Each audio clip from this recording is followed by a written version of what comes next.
Thank you. Thank you very much, Jade, for the introduction. I'm Dr. Ali Tabish. We had last week, we had a lecture 4 on ACMG variant classification course, and today we will have a lecture 5 on ACMG variant classification course. In the last week, we went through PVS1 and high level ACMG and ClinGen guidelines and refinements. We will have a little recap on PVS1, and then we will go through different other criteria of ACMG variant classification. Again, ACMG ClinGen recap from the last lecture, and then we will speak about different ACMG classification criteria like population, control populations, affected population, functional data, and some case level data from the ACMG variant classification guidelines. Okay, this is the same slide from previous lecture, and this is again to highlight the importance of clinical assessment and having the right clinical history, family history, and the right pedigree. And it's very important to have a look on the pedigree if the patient have a family history of X-linked disorders, or some dominant pedigree, or recessive, or if you see a mitochondrial inheritance. It gives a very good understanding on where we have to concentrate in the variant filtering and to find the right diagnostic variant in this patient. Again, once the clinical phenotype has been done, we send the patient samples, often blood samples or sometimes saliva, for whole exome sequencing, whole genomes, depending on what is your differentials, clinical differentials. We do the genetic workup, and then we have the patient genetic data, we have the patient clinical history, and we do the indication-based reporting, also the carrier screening, a health assessment, and also sometimes we do the secondary findings. We report the secondary findings if we have the consent from the patient. Again, the guidelines, ACMG guidelines, have evolved over the period of time. The first guidelines came out back in 2008, and then there's a landmark paper of Richard in 2015, and there has been a recent guidelines recent in the 2021. And this is the article that I in the last lecture I mentioned everyone to go through and have a comprehensive read of this article and try to understand this very well. And again, the refinements from the ClinGen guidelines. Whenever these guidelines available from the ClinGen website, always go search your gene and try to implement ACMG guidelines according to ClinGen refinements. There is a list of documentations as shown here. I always encourage to go and check if there is a ClinGen refinements for specific disorders, like, for example, here, ALS or Alport syndrome or brain malformation. And also sometimes you also see the criteria specific refinements from the ClinGen. So go on ClinGen, always go on a ClinGen website, find your gene of interest if that has a ClinGen refinements, or go on specific disease criteria if the ClinGen have a refinement for example, ciliopathies or cardiomyopathies, etc. And this is the ACMG variant classes. As we have discussed in the last lecture, according to ACMG guidelines, the variants have been classified into 5 different categories. So at the one extreme is the pathogenic variant, and on the other extreme is benign variant. So pathogenic variant is that there's a more than 99% certainty that this variant is a disease causing. And same goes for the benign variants, they are not a disease causing. And from pathogenic, Next, we move to likely pathogenic, where there is a very high certainty, statistical functional evidence that this variant definitely leads to a disease above 99% certainty, likely pathogenic, and same goes for likely benign. And in between likely pathogenic and likely benign, there is a huge gray area that we call the variant of uncertain significance. That can go either into a likely pathogenic or likely benign, and even higher classification, depending on what kind of evidence we have, clinical or functional, what evidence we might have in the future. Those variant of uncertain significance can end up into either.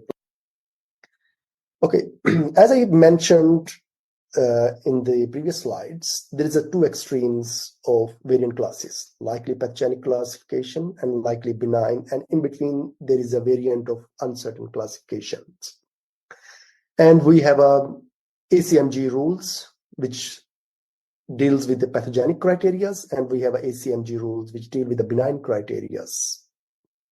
Okay, and the curator's input comes here.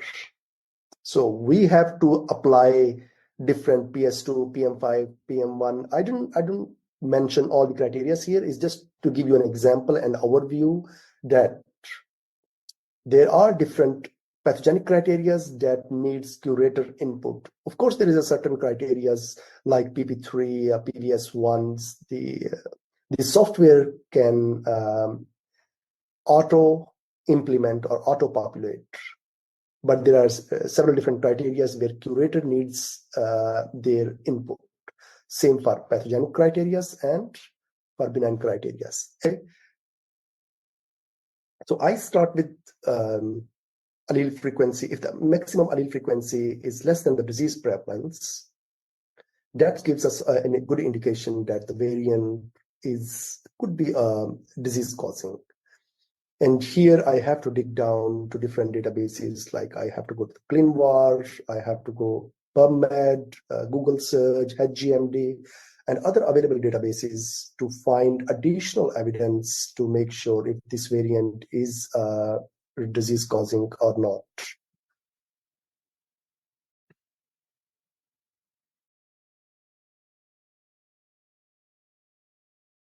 Okay, so here I will give you just one slide to give an overview what we receive when we start a variant filtering. So it looks like very busy screen, but if I can drop it down or divide it into, first of all, the genes. Here you get a list of genes. So this is the data from, for example, from a patient who's been sequenced for the whole exome sequencing, and there has been a primary analysis, secondary analysis, and now it's come for the tertiary analysis that we are doing the variant filtering, and this is how it will look like.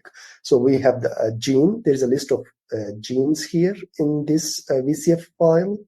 This is a variant type. You get a different types of variant of missense, indels, frame shift, loss of null variants. And here is the in silico prediction, different in silico parameters. And here is the population frequency. You can look at population frequency, how frequent is this variant in healthy population.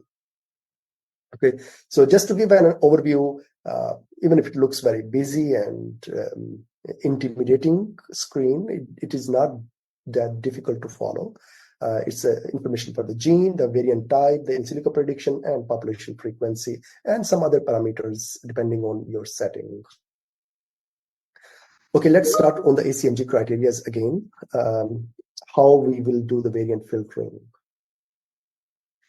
So this is the lecture I had in the previous presentation on PVS1. Just to give a recap from the lecture 4 on PVS1. PVS1 deals with loss of function variants. So PVS1 deals with the variant types. It could be a nonsense variant, a frame shift variant, canonical splice site variant, initiation codons, or even single or multi-exon deletions, intragenic duplications. If a variant is any of this variant leading to a loss of function, we can apply PVS1. And this variant could be anywhere in the gene, but we have to pay extra attention if a loss of function variant is in the last exon or 50 base pair before the last exon. And also, if this loss of function variant affects the start codon, we have to check the rest of the gene, where is the next in-frame start codon. So this is the lecture we had in the previous presentation, so I will not go through. It's just to highlight PVS1 is pathogenic, very strong criteria. With any other pathogenic criteria like PM2, it will lead to a likely pathogenic classification. Or if there is any other available like PM3 or PS3 or any other ICMG criteria we can combine with PVS1, it can lead to a pathogenic classification of this variant. So we have to be very careful in applying PVS1. And also, not all variants resulting in loss of function have equal strength. This is from Klingen refinements. There's a publication where PVS1 have a very strong strength, moderate, and supporting level. We went through this article, this publication, and PVS1 in more detail in the last lecture. If anything is not clear, I highly recommend to go and again go through the lecture 4. So here we will start with the PM4. PM4 deals with in-frame removal or insertion of amino acids. So it could be insertions, deletions, simple, or it could be a complex indels. That insertions or deletions, they do not lead to a nonsense mediated decay, but they will certainly add an additional amino acid or an additional residue, or they can lead to a deletion of one or certain amino acids. So that in that way, if there is an insertion or deletion of amino acids, this will lead to change in protein length. Now we have to look for the repetitive regions. Let me close this. Okay, it's gone.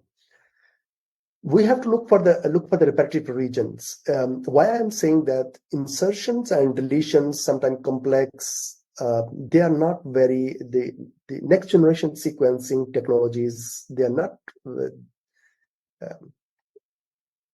that sometimes sophisticated to deal with indels, and they make a sequencing. They can make a sequencing errors into a complex regions.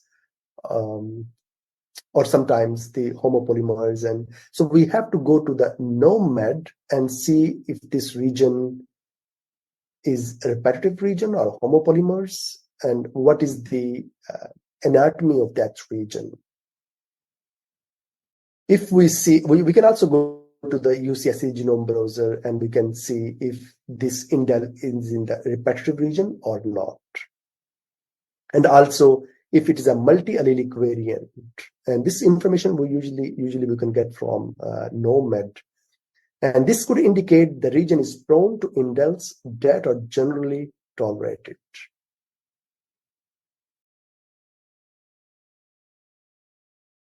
And for indels, it is important to verify the functional impact that this deletion or insertion that might have. So if it's a rare indel, for the indel insertion or deletion, we will apply PM4. And if it is rare, we will apply PM2. So once we apply PM2 and PM4, it will be variant of uncertain significance. But we need additional evidence to see if this variant can be moved higher classification we need to go to a different databases. So as I just mentioned an example in the MSH6 gene, C535 to 546 deletion. So there is a deletion of amino acids in this region, and we will apply PM4. And we apply PM4 also to stop loss variants. So here is another example for the PM4 in-frame removal or insertion of an amino acids. This is a very well recognized, a very well known deletion of a single amino acid phenylalanine in CFTR gene at position 508. So we call it delta F508. This is so the variant frequency for this deletion, this single amino acid deletion in NOMAD is 0.72%, including one homozygous individual. So you see, this is very highly prevalent in CFTR gene. Not only in highly prevalent in NOMAD, almost every, not of course not every, but almost 70% or even higher than 70% of the cystic fibrosis alleles, they have one of their allele as delta 508. So they can have another allele in trans in cystic fibrosis patient, but they usually carry delta 508 in one of their allele. And of course, you also find delta 508 as a homozygous as well. And then you go to different databases, the publications, and you will see the CFTR proteins with these variants gets degraded, and it leads to a significantly reduced chloride conductance. So we have this frequency in cystic fibrosis patient. We have a functional evidence. We can apply different criterias. Of course, we will apply PM4, but other criterias available from the publications, and we can classify this variant accordingly. So this variant is a very well-known pathogenic variant for cystic fibrosis. Okay, then another category of the variants we deal under PM4, that is a stop-loss variant, in-frame deletions or extensions of different exons. So when a variant results in a loss of termination codon, stop-loss variant, the protein is extended. It's like, as I mentioned in the start of this lecture, PVS1, we apply for loss of function variant. But we do not apply PVS1 when it is in the last exon or 50 base pair before the last exon. The reason is there has been a lot of research which has shown us that if a loss of function variant is in the last exon or 50 base pair in the penultimate exon, that doesn't lead to nonsense mediated decay in general. But what happens if there's a loss of function variant in that region? It can impact the protein length. Okay, so when there is no NMD, but there is a change in the protein length, we will apply PM4. So generally reserved for the last exons are 50 base pair of the penultimate exons, and that is a non-NMD, nonsense mediated decay escape variants. However, always go and check VSEP guidelines. Usually they provide last NMD sensitive variants, for example, for BRCA1, BRCA2, and other different genes where there is a VSEP guidelines. They give some guidelines which experimentally proven the last loss of function variant is. So then we have to apply PM4 or PVS1 according to their VSEP guidelines, not a general guidelines of the ACMG. So apply PM4 if it is in the last exon or 50 base pair in the penultimate exon, unless there is no VSEP guidelines. Follow these ACMG general guidelines. The next, if there's an in-frame splicing defects, the next exon could be eliminated from the protein, or there could be an inclusion of extra intronic sequence. Again, we check the VSEP guidelines. If there is a VSEP guidelines, we follow those guidelines. Otherwise, we check at how much region is deleted. Like there is a guidelines on what region of the protein is deleted by in-frame splicing defects, and is this region is functionally relevant to the gene, to this region or not. So according to that, we apply either PBS1 or PM4. So here, this is an example where we can apply PM4. So this is a BRCA1 variant, chromosome 7, and this is the C position, C.213-11. So this is a intronic variant, and this is functionally proven. So this is the exon 6, exon 7, and this variant lies at this region. And functionally, it was shown that this variant leads to retention of certain intronic nucleotides. So when there is more, when there is intronic regions included, that will affect the protein length, and we can apply PM4. Okay, so that was about PM4. Now we will talk about ACMG population data. So for ACMG population data, there is benign criteria like BA1 benign standalone allele frequency. There's BS1, BS2, and which deals with benign criteria, and then there is a PM4, which deals with PM2, which deals with a rarity of this variant. That this variant is rare in the general population, and also we can also check for the frequency of the variants in disease population data. For example, in HGMD, we will talk in a separate slides. That's a PS4. So let's talk about healthy population data criteria for benign and pathogenic. So let's start with the BA1, benign standalone. So benign standalone says if the allele frequency is more than 5%, we should apply BA1. And this is used as an exclusion filter. And if met, no further evaluation of the evidence for or against pathogenicity.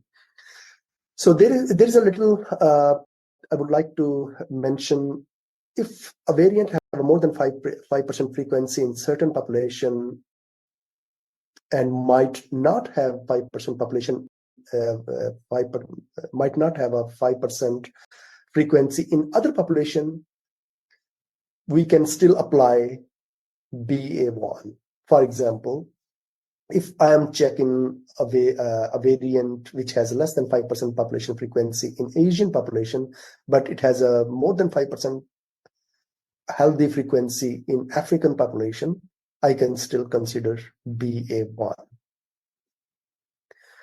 And if the BA1 is met, so we usually stop further applying the ACMG criteria, and we can move to our next variant.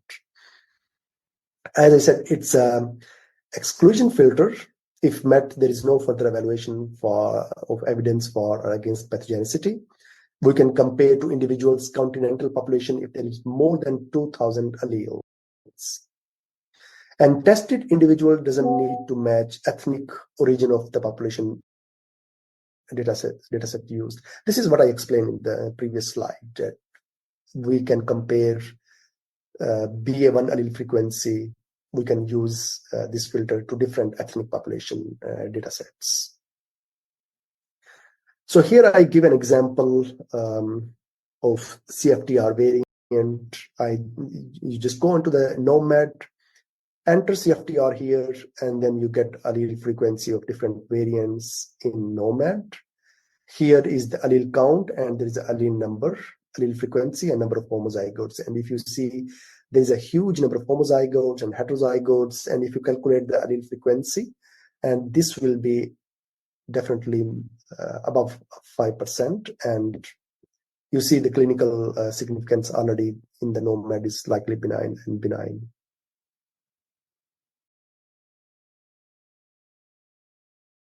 Okay, so this is what I said about BA1, that if there is a more than 5% frequency, we can apply BA1 and we can stop further curating this variant.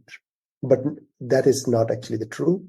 Well, that was true for the original recommendation for 2015 for BA1 guidelines, but there has been a recent revision for the BA1. And it turns out that certain variants, certain alleles might have a higher frequency than a disease. And this is due to several factors. For example, highly penetrant, highly reduced penetrance, very late onset disorders. And there is a publication on BA1 exception list, and I recommend go and check this publication as well. So if you go into the ClinGen website, and you will see the BA1 exception list, and here is the ClinGen. This is from the ClinGen website. You don't need a reference. You just go into the ClinGen website, and you will see a BA1 exception list. And here I copy paste the BA1 exception list here.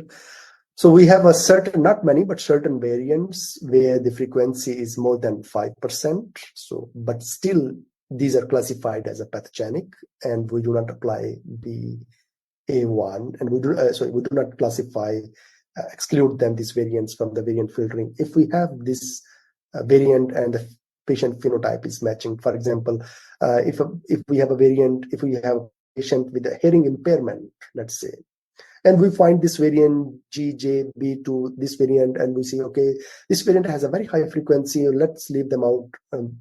But actually, we should go into the ClinGen website and see if this variant is in the exception list or not. But this variant is not in the this variant is in the exception list, so we shouldn't ignore this variant, since the patient phenotype is matching and this gene leads to hearing impairment. So we will consider this variant into the further analysis. And there are other hemochromatosis and hereditary Mediterranean fever, and some other biotinidase deficiencies, some other variants in this list. Okay, next we will talk about BS1, benign strong. BS1 deals that allele frequency is greater than expected for the disorder. And there's an easy way to understand this. We calculate the prevalence and heterogeneity and divide by penetrance. And that's how we get the maximum credible population frequency for the disease. And now we want to get this more information on if this variant have allele frequency more than a disease frequency or not. What is a credible maximum credible population frequency for this allele? So there's a very good tool called CardioDB. This is a link for this website, and I encourage if someone wants to get more information on this, just go into this website and add this information like prevalence, for example, prevalence of the disease. The prevalence you get from Orphanet, Omium Gene Reviews. In practice, I don't usually use CardioDB because usually we don't have that much time to go into this website and try to look different parameters and go to different databases to get this information. But there is other ways to deal with the BS1. I will talk about a little bit into later slides.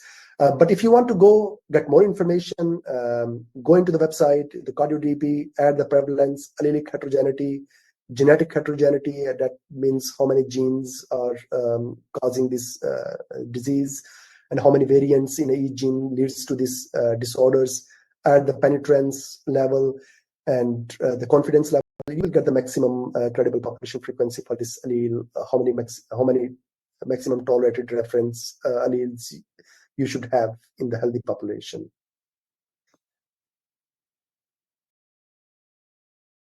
Okay, let's talk about the BS2 at the moment. And BS2 is also benign strong criteria, and this deals with observed in healthy individuals.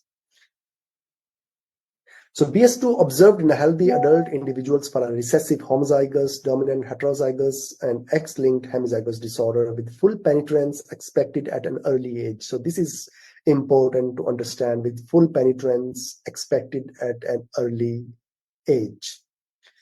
So if the disorder is not a penetrant at an early age, consider removing this criteria.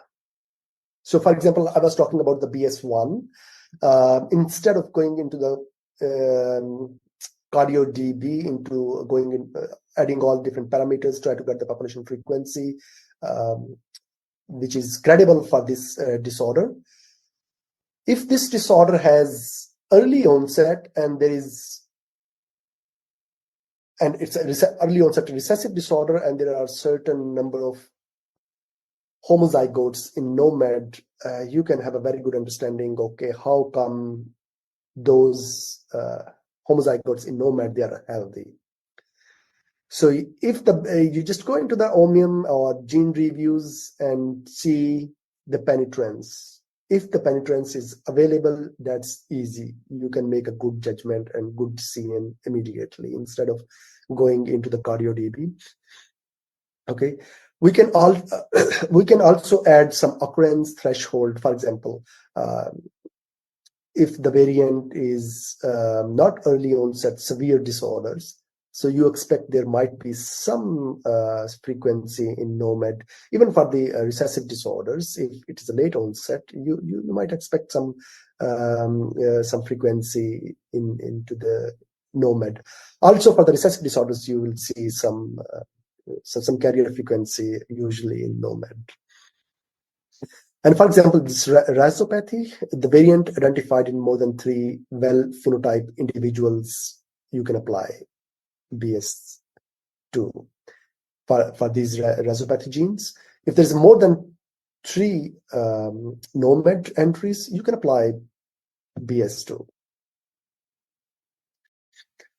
Okay, next is a PM2. This is a pathogenic moderate criteria. This is also the population frequency data. And it says the variant is absent from the control or allele frequency is extremely low.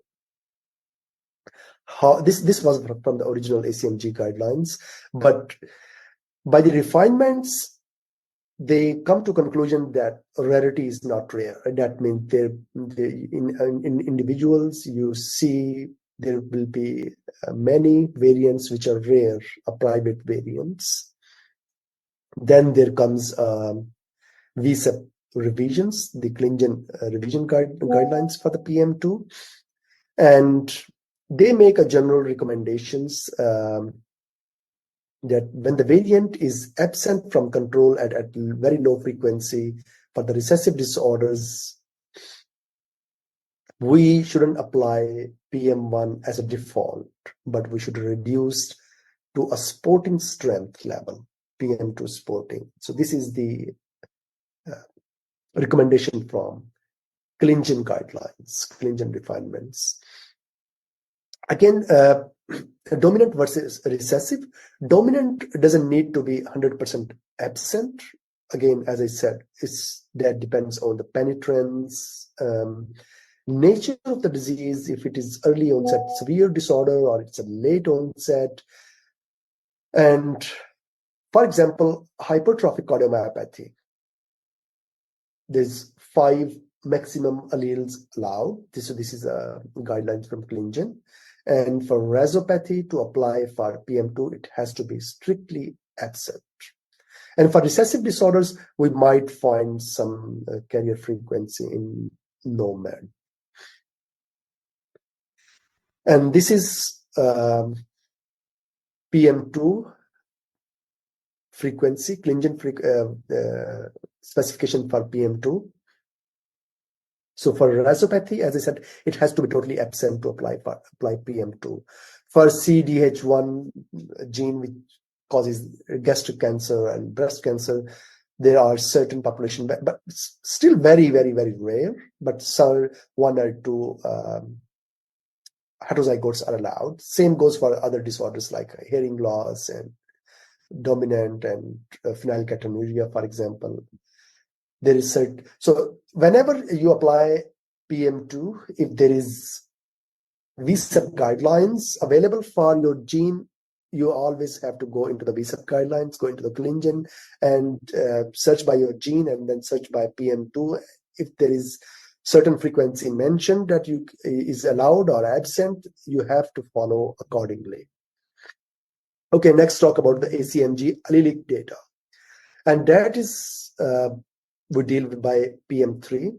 So PM3 says for recessive disorder detected in trans with a pathogenic variant, and this requires testing of the parents or offspring to identify the phase of the variants. So here is the two tables that we use, table 1 and table 2. So table 1 is used to give a score. So first we give a score to the variant, and if more than one score, we aggregate those scores and then compare the score with the table 2 to get to the final scoring. So let's start. Appropriate strength level to apply for in trans, for example. And for this, we use table 1. So table 1 says, so the classification and zygosity of the other variants, if it is in confirmed trans, like we have tested the parents who know the phase, and it is confirmed trans and pathogenic or likely pathogenic to the variant, we give 1 point. And if the phase is unknown, we give 0.5 and 0.25 for likely pathogenic variant. And homozygous occurrence, we give maximum 0.5 and uncertain significance 0.25 scopes. Okay, so for example, we take this information from table 1, then classify the classification of the other variants, so whether it's in the trans or not, and then the classification of other variants, get this information from table 1, see the confirmed in trans and the phase unknown, and then combine these points and should be compared to the table 2. And if the final points are, for example, 1, we apply PM3 default. If it is 2, PM3 is strong. And if it is 4, PM3 very strong. So here is an example. Let's go through an example here. So this is PAH, phenylketonuria. So this is the variant, alanine 403 at valine at this position. And here we have another variant at this position, okay? 2 different variants. So this, in patient 1, this variant was confirmed in trans with a likely pathogenic variant, this one, another variant. So we give 1 point. So it's a confirmed in trans, and likely pathogenic variants, we give 1 point. And in the another patient, this variant was confirmed in trans with a pathogenic variant, another variant, we give another point, and then we combine these points. So we have 2 points now, combined points, and we compare 2 points is PM3 strong. So we will apply PM3 strong. So that is how we apply PM3. So here table 1, table 2, and we calculate the scores if it is confirmed trans or phase unknown or homozygous occurrence, and then get help from table 2 to get the final PM3 strength. Okay, next we go to ACMG segregation data, and that is PP1. So the ClinGen, there is a ClinGen guidelines for the PP1 and BS4. PP1 when there is a segregation, and BS4 when there is no segregation. And also there's a PP4 in the same guidelines. This is a little bit complex when to apply PP4 and from this information. But let's go through PP1 first. So co-segregation data can be used as evidence for or against variant pathogenicity. when a variant co-segregates with a disease phenotype, it is likely this variant and the disease locus are linked, and this gives an evidence of pathogenicity. So if a variant is segregating with a disease in a family, so that means this variant is causing the disease. This gives us an understanding, or this gives us some evidence that this variant is a disease causing. So this is an evidence for the pathogenicity. So we will apply PP1. On the other hand, when a variant is not found in similarly affected family members, this is considered a good evidence that the variant is benign. Of course, to apply this criteria, PP1 and BS4, the correct application of these criteria are hampered by the issue of penetrance, expressivity, and age of onset. And let me give an example in this slide. So this is a pedigree, a cancer family, a patient family with the cancer. So here you see the red dots. So these are the red dots where they sequence and they identify the variants. For example, here in this one, ovarian cancer, the second ovarian cancer patient, and the variant was identified, the third one, the fourth one. And these two individuals and this third one, they have this variant, but they are disease-free. Okay, so we know this cancer could be an issue of penetrance, that they are disease-free. It could be a late onset. It could be several other factors that these individuals are disease-free.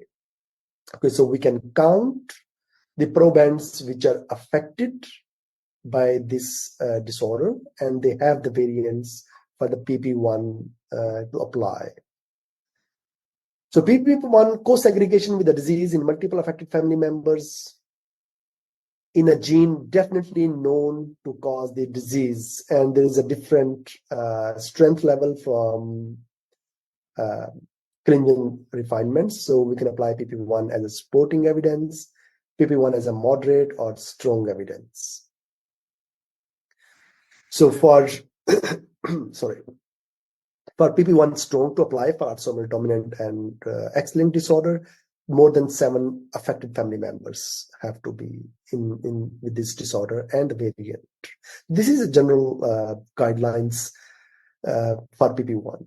So PP1 moderate, more than 5, PP1 3, PP1 sporting for 3, and for recessive, PP1 strong for 3 and moderate, 1 for sporting, 1 for sporting affected relatives. And so that was general guidelines, but whenever there's a VSEP guidelines on PP1, go and see what VSEP guidelines says to apply PP1. How many meiosis should be there in a family to apply for PP1, or not only in one family, you can combine different families to see how many meiosis, total number of meiosis. And you can apply PP1 strong, moderate, and to sporting strengths depending on how many meiosis you have if for different genes. For example, here you see hearing loss have a different number of probands for different PP1 strength level. So BS4 is exactly the opposite of PP1. BS4 says there's no segregation. There's a lack of segregation in affected family members. This meant for affected family members who do not carry the variant of interest. So if the variant is not segregating with the disease, so the patient have the variant. If the patient have a disease, they don't have the variant, you can apply BS4. That means there is no segregation of this variant with this disorder.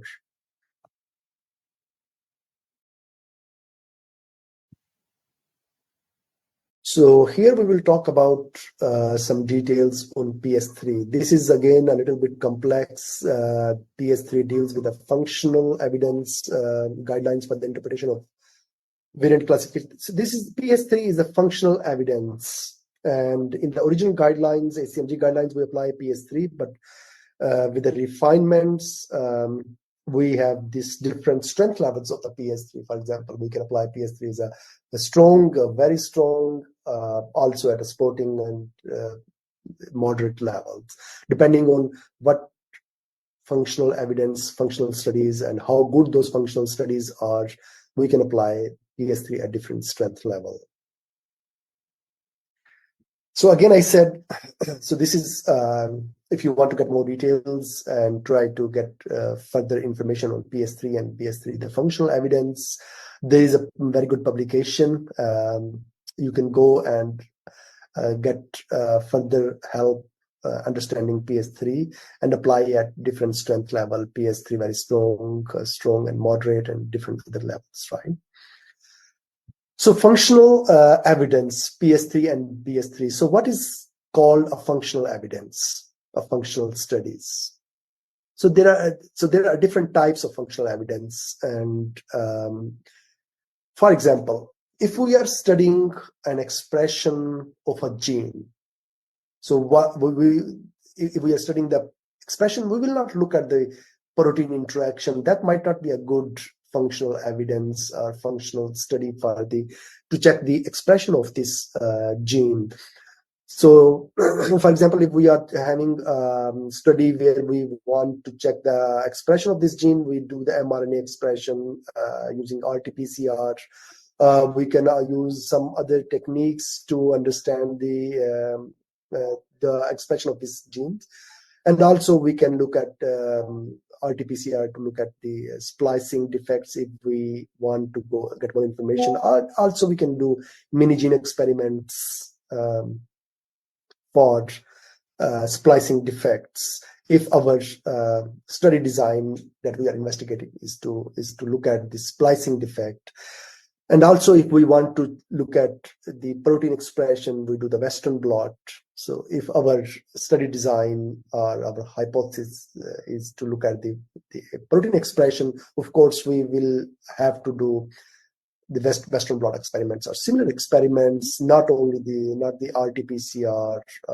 So we get the protein level information.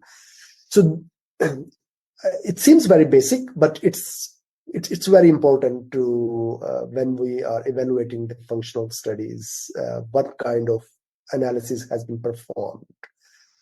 For protein localization, we do immunofluorescence, for example, and protein interactions, the ChIP-seq, immunoprecipitation, for example, and biochemical enzyme activity. And this is we frequently come across when we are assessing the functional studies. For example, if a patient is a cystic fibrosis, those patients have different chloride channel activities and chloride testing, in the sweat chloride testing, and the nasal epithelium chloride conductance has been done. For example, LSDs, the lysosomal storage disorders, and glycogen storage disorder, for example, they have enzyme activity has been done. So we have to understand what will be a good functional study, and if we checking for some sort of dysmorphology and some others, so we have to look at the organismal level, at the phenotypic level for the functional study. Okay, what defines a well-established functional study or functional assay suitable for PS3 or BS3 application?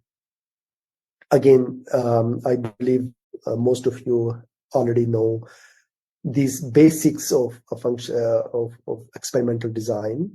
So we have to check if this study covers the biological environment of this variant, if this study addressed the disease mechanism, and also there's a reproducibility and statistical analysis issues, the right technical replicates or biological replicates has been used. It seems like little details for the functional studies, but these are important. For example, if we apply PS3 very strong, the variant can move to likely pathogenic or pathogenic, and it will really affect the diagnosis of this patient. However, when we do retrospective analysis and we come to conclusion, okay, might not be the right PS3, very strong or strong might not be the right criteria to use, or maybe PS3 sporting or even no PS3 because there was no biological replicates or technical replicates. So it seems very simple and basic information like technical replicates and biological, but it's really important to check the authenticity of this of the functional studies, and also the internal controls, wild type or null effect. So that's a dynamic range of the assay.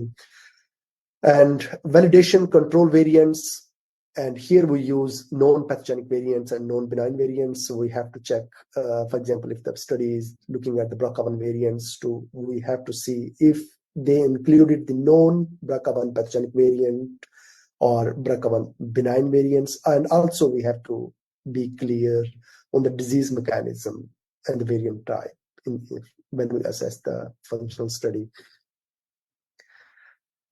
Again, so the evidence from the patient-derived material best reflect the organismal phenotype.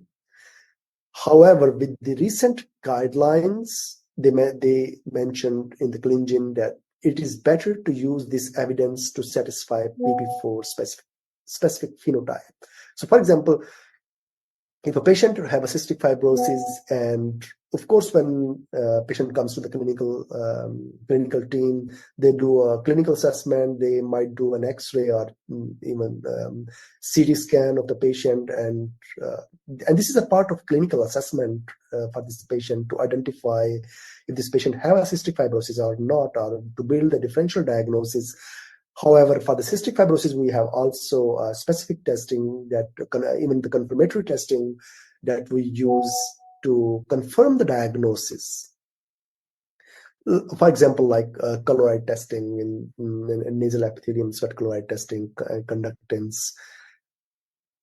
So when we do this testing, so one can think of like, okay, this is a functional study, but this was also used as a part of diagnostic workup of this patient. So in the ClinGen refinement, they mentioned we should use PP4 for the testing that was done as a part of diagnostic workup and to satisfy PP4 rule, not PS3.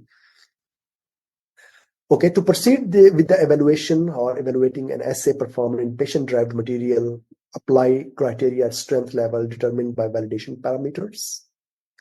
Specify the number of unrelated individuals in whom the variant has been tested. For example, if it's a 2 patient or 3 patients, how many patients they have the consistent results from their biopsies or enzyme assays.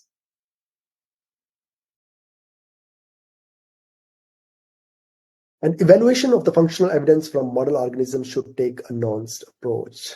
So how well does the model organism reflect human anatomy, physiology, in the genetic, is it the right genetic context? For example, if we are checking CFTR functions, in general, it says we shouldn't use prokaryotes for eukaryotic functions. It's just to make it simple. So it has to be the right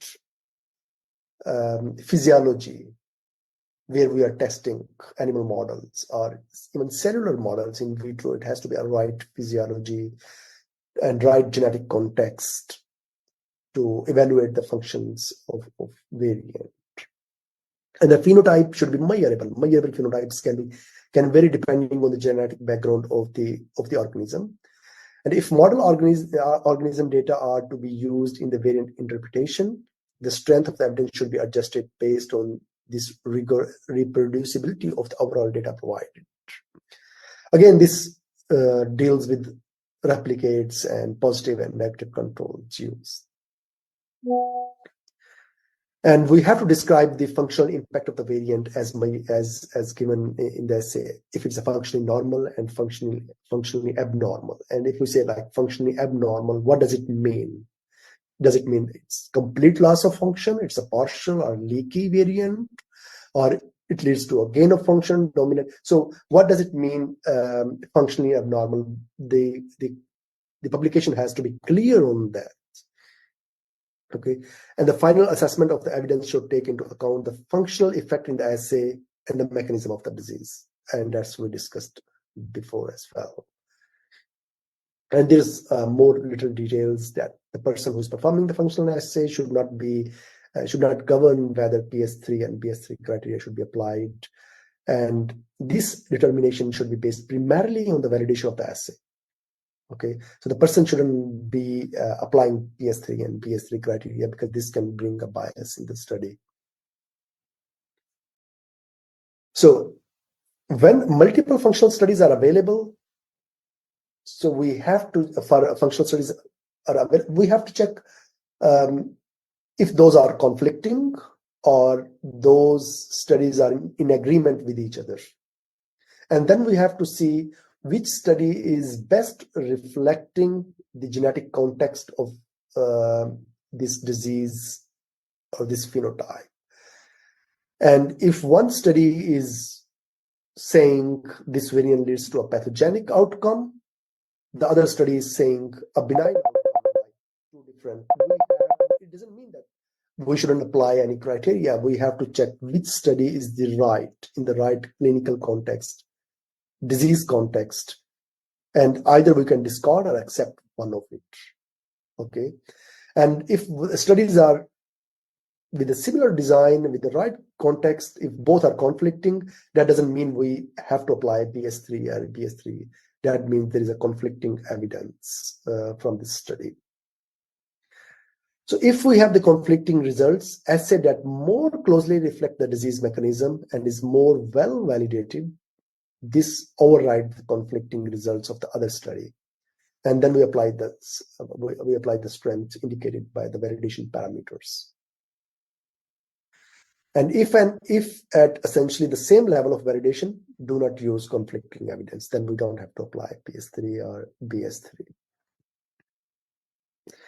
So here, this is algorithms, step-by-step algorithms for PS3 and BS3. This is from this article. So first of all, we had, okay, let's go quickly step by step, 1, 2, 3, and see how we should apply PS3. First, define the disease mechanism. So this is all what we discussed. This is in this algorithm, what I have explained in the previous slides. Define the disease mechanism. What is the disease mechanism? Okay, general class of assays used in this field.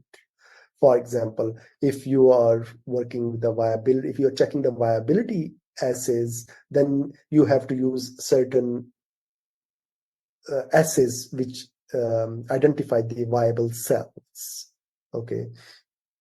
So you have to see, does the general class of the assay model pathogenesis, the disease mechanism, does this address the disease mechanism, this assay? If yes, okay, we go to the next step. If no, then that means this is not a good assay. We don't use functional evidence, okay, in favor or against of the functional scoring. Then we evaluate specific instances of the assay. For example, how many basic controls were included, normal or negative, wild type, positive. So depending on if it is a good controlled study, we move to the next step. And if it is not good controlled study, we do not use PS3 or BS3. Okay. Sorry. So then we check what variant controls were used, like known pathogenic or known benign, those variant controls that we discussed in the previous slide, what they used. If they were used, yes, we move to a next. If they are not used, known pathogenic, or we can still use functional evidence, but at a reduced strength, like at a minimum sporting level. And then eventually we apply evidence to individual variant interpretation. So here comes, okay, what the statistical analysis reach the significance level or calculates the odds ratio. Is the odd ratio satisfy the pathogenicity of this variant? We use PS3 at highest strength at very strong level. But if it is not rightly done, the statistical analysis, we can still use PS3, but at a reduced strength, at sporting or at moderate level, depending on how many controls were used. Okay, so PS3, again, as I said, is a pathogenic strong criteria, and with the refinement, we can apply PS3 at a different strength level, and even at very strong level. So if we apply PS3 at very strong level, the variant will shift into a likely pathogenic or pathogenic classification.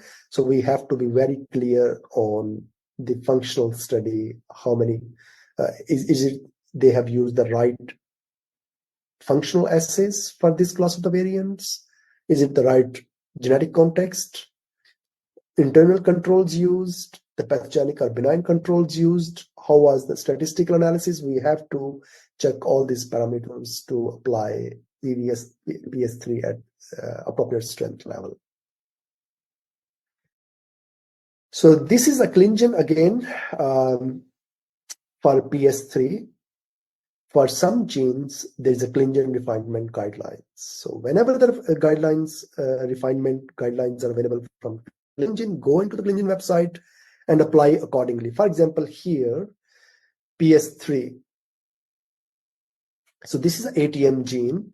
For ATM gene, ClinGen doesn't recommend to apply PS3 at strong. So do not use PS3 as a strong. Use at moderate or sporting strengths. For moderate strength, they mention which kind of functional assays should have been done, like phosphorylation and ATM specific targets and radiosensitivity, and how many assays have been done. Depending on what they have done in the functional assays, we can use either at moderate strength or sporting strength. So this is just to highlight whenever there is a VSEP guidelines, go into VSEP and apply PS3 accordingly. Okay, let's move into de novo occurrence, PS2 and PM6. So that says if the variant is confirmed parental relationship versus assumed, and also if there is there a phenotypic consistency. So these criteria deals with the de novo. If the variant is de novo or not. If it is de novo, is it assumed de novo or is it confirmed de novo? So for confirmed de novo, it has to be done through parental testing, either a whole exome sequencing or even if it is a Sanger, then we have to check what parental markers they have checked. If after checking out the parental markers or whole exome or genome data, if it is confirmed to be de novo, we can apply PS2. However, the parents has been done by checked by Sanger, for example, and there is no parental testing or parental markers, we can assume and as PM6. Okay, there is VSEP guidelines on PS2 and PM6. Again, it is similar to what we talk about PM3. There is a table 1 and table 2. We calculate the score from the table 1, then aggregate the score, and then compare that score with the table 2. So, for example, and we are talking about the variants which have a phenotypic consistency with the patient.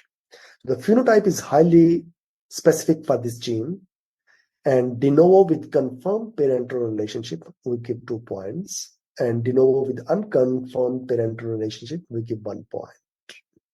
And then we reduce the points depending on phenotype consistency, or the phenotype is highly specific or not. We can give either 1 point, and for unconfirmed the parental testing 0.5, and then reduce accordingly. If the phenotype is not consistent with the gene, we give no point. And then we combine these points and compare them with the table 2. And see, we apply de novo criteria at sporting strength or moderate or strong or very strong, depending what evidence we collect from the table 1. That's how we apply PS1. So it's a de novo, either confirmed de novo or it's assumed de novo. And then we use table 1 and table 2 to finally identify or to calculate at which strength we should use PS2 or PM6. Okay, now let's talk about PP4, phenotypic specificity. So this says the phenotype is highly specific for a single gene etiology. And apply this only for a gene that is specific and well-defined syndrome with a little overlap with other clinical presentation.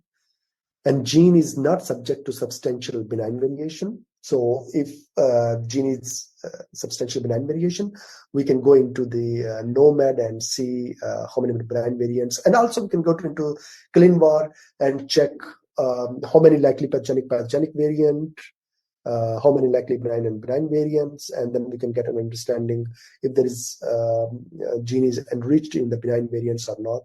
So if it is enriched with the benign variants, we shouldn't apply like PP4. And also the family history consistent with the mode of inheritance has to be. And PP4 is reserved for rare and specific condition. And we wouldn't consider this for typical panel testing, for example, cancer, cardio, and late onset ataxias, immunodeficiencies, which have a large number of genes that are contributory. And again, as I mentioned in the PP1 slides, there's a ClinGen guidelines on PP4 phenotypic specificity, and there's a VSEP guidelines for the PP4. So whenever these guidelines are available, go and apply PP4 according to the VSEP guidelines. Okay, let's talk a little about variant effect constraints, PP2 and BP1. PP2 says missense variants are more common mechanism, are a common mechanism of a disease. So we can go into a NOMAD and get a score, Z score from the NOMAD data. And this gives us an indication if this gene is missense constrained at gene level. Of course, we can also get exon level constraints using PM1 like hotspot. But use this with the caution. We can apply PP2 for certain genes with a high confidence, but for other genes, we do not apply PP1 with a high confidence, even though there are a lot of missense variant disease causing. So just saying, use this with the caution using PP4. And BP1, on the other hand, missense variant in a gene for which primarily a truncating variant are known to cause the disease. Again, use this with care. For example, there are more loss of function variants, for example, in different genes like BRCA1 and Fanconi anemia genes than missense variant. So you can get an understanding, okay, this could be a BP1, I should apply for this gene. But actually, if you go dig more details, there will be many like missense, like pathogenic variant in this gene. So you shouldn't consider. I usually apply BP1 for certain genes, like, for example, Titin gene, I apply, and dystrophin like DMD, this Duchenne muscular dystrophy, I apply BP1, and certain other genes. So you can apply this BP1 for if the variant is a missense in a loss of function gene, you can apply BP1, but always, as I said, you have to be careful in applying these two criteria. And now let's talk little about in silico prediction like PP3, BP4, and BP7. PP3 says the multiple lines of computational evidence support a deleterious effect on the gene or gene product. And PP3 basically deals with the conservation, evolutionary constraints, splicing impacts, like BP7 deals with the splicing impact. BP4, the multiple lines of computational evidence, just no impact. So this is exactly the opposite of PP3. So when you apply PP3 or BP4. Of course, there is a recent guidelines on PP3 and refinements on PP3 and BP4. I recommend using that guidelines as well. But in general, in a simple way, use Revel score. There are many other predictors. I will show a couple of in the next slide. So in simple, use Revel score. This is a meta predictor, a transformer using different other inputs, and check the Revel cutoff for VSEPs. In generally, for certain genes, there's a VSEP guidelines available for Revel cutoff. Use that. If no VSEP guidelines, use a default score of 0.75 to apply PP3 and less than 0.25 to apply for PP4. In between, the PP3 is not met or PP4 is not met. Okay, here another slide. I think again this is the last slide. These PP3 scores are not deterministic of biological effect or deleteriousness. They are used as a supporting evidence. For example, many years ago, there were only a couple of predictors, in silico predictors available. For example, this polyphene and CAD score. But now, as I mentioned, the recent guidelines using Revel in silico predictors. So this we still use these polyphene, CAD, and other predictors, but the guidelines just Revel, but still these polyphene and CAD score they are in the practice. So if these individuals they say, okay, this variant is damaging, or there's a CAD score, there is a guideline on what CAD score we should be used. There is a CAD score, and the other predictor, if they say, okay, this is a deleterious, so we can aggregate these scores to call a variant for PP3 or not. And this gives us a likelihood of pathogenicity is affected, not determined. So it gives us a supporting evidence that this variant might be a disease causing if it is predicted to damage the protein structure or evolutionary constraints, but it's not a direct evidence that this is a disease causing variant. It's just a supporting evidence. So here we went through in this presentation a small first couple of slides on the ACMG and ClinGen in the high level introduction. We went through BA1, BS1, PN2, the population frequency criteria for the ACMG guidelines. We went through a previous one, of course, the previous lecture, PM4, PM3, PP1. We didn't go through the PS4, that we will go through into the next lecture. We talk about PS3, PS2, PM6, PP4, and also PP3. There are a few criteria left that we will talk about in next lecture. And that's all about today's lecture. Thank you for your participation, and I'm happy to answer your questions if you have. Please do let me know.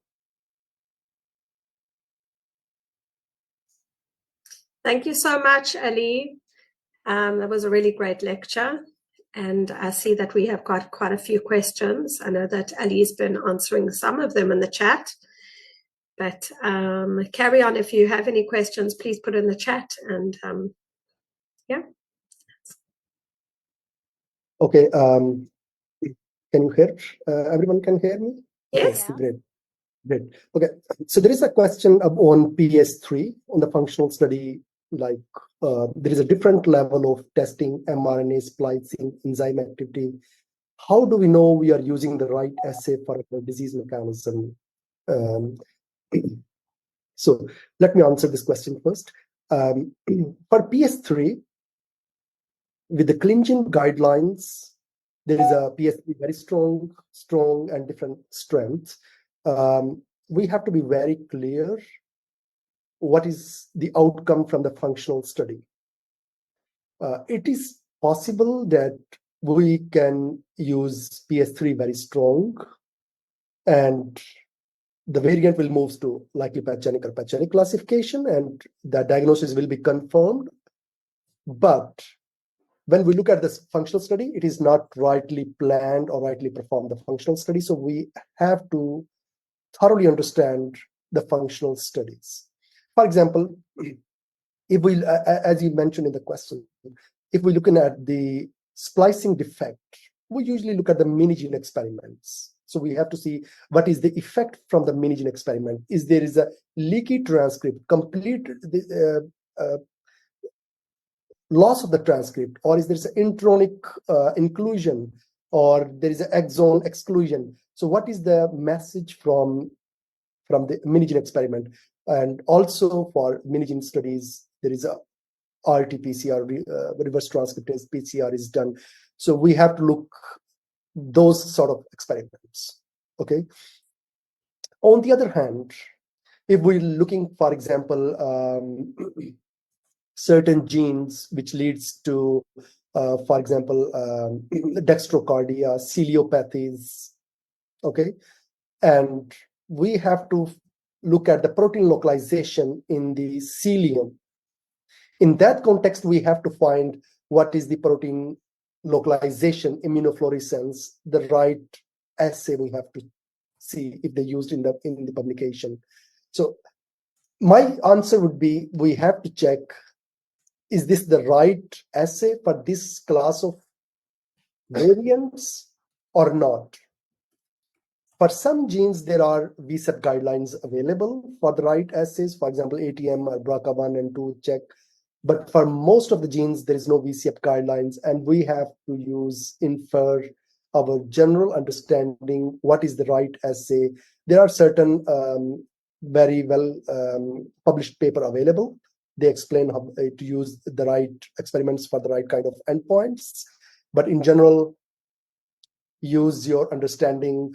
What is the endpoint? What is the variant type? And what we get out of this functional study? Okay. There is another question. If we find an article supporting the pathogenicity of a variant, can we use it for both PS1 and PS3? Difference between two. PS1 is a variant which leads to same amino acid change as previously known pathogenic variant. Okay, if we find such change like in PubMed or HGMD, yes, we can apply. We have, of course, we have to classify the first variant if it is really likely pathogenic or pathogenic. We don't just take what they mentioned in the ClinVar. So we have to classify first the other variant. If that is really likely pathogenic or pathogenic, we can use that evidence for our variant under investigation. And as I said, PS3 functional studies, it seems very easy. Functional studies we usually do in the lab. We're working on the functional assays, functional studies, internal controls, positive and negative controls. But when it comes to clinical reporting, it's really take a lot of time. Functional studies take a lot of time. We have to dig down. Is it really a good functional study? Because PS3 is a strong pathogenic criteria. Okay, so always think of, if it's a strong criteria, we apply PS3, we can change the diagnosis of the patient. So when there is a more than one publication available for PS3, consult that. There might be some conflicting evidence in that publication, and it really happens. Go into the ClinVar, see many times they see, okay, this functional studies describing, okay, there is a pathogenic effect of this variant, and another functional study says, okay, there is no. And it happens. I come across routinely such scenarios. So the best thing would be get a right understanding what is the assay they used. Hagar, you want to say something? Yeah, I just want to say, first of all, thank you for the great talk here. And there's another question on the chat. So if you're finished with this one, I just want to take the last one in like 2 minutes. What is your suggestion about the QIAGEN QCI in comparison with your software? So as far as I know, QIAGEN has another software to analyze genetic data. And I'm not highly familiar with the specific details of this platform, but I can say with certainty that Genix is the only platform today in the market that allows long-read sequencing, short-read sequencing, gene panels, whole genomes, all exomes, microarray analysis, and RNA sequencing analysis. So I think we're trying to be comprehensive as much as we can, try to be suitable for different genetic labs that are offering different genetic tests. And you're welcome to go online to the website and just review the Genix analysis solution. You would see all the nice features and differentiators that we have. And thank you for the question. Ali, that was a great talk. Thank you. Thank you. I learned a few things. There is just one more question I would like to answer. Oh yeah, go ahead. I think it was asked a couple of times. If a variant is a splice site variant, how do we check if it is an in-frame and out-of-frame? Yes, I think you all have been through Dr. Hagar's previous lecture where she explained how to use UCSC Genome Browser. Okay, so what I do, go into the UCSC Genome Browser and see where is your variant if it is in the junctions of the exon-intron junctions, canonical splice site variant, okay, you want to see the last amino acid, okay, how it is affecting, this variant is affecting these junctions.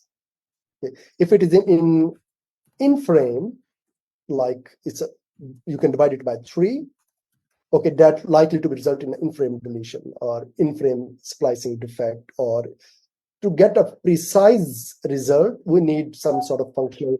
If it leads to exon exclusion or intronic sequence included, we need some sort of functional assays. But in general, if it is divisible by 3, then it's a in-frame, or otherwise it's a out-of-frame variant. Right. Is there any other question? I think there's no more question.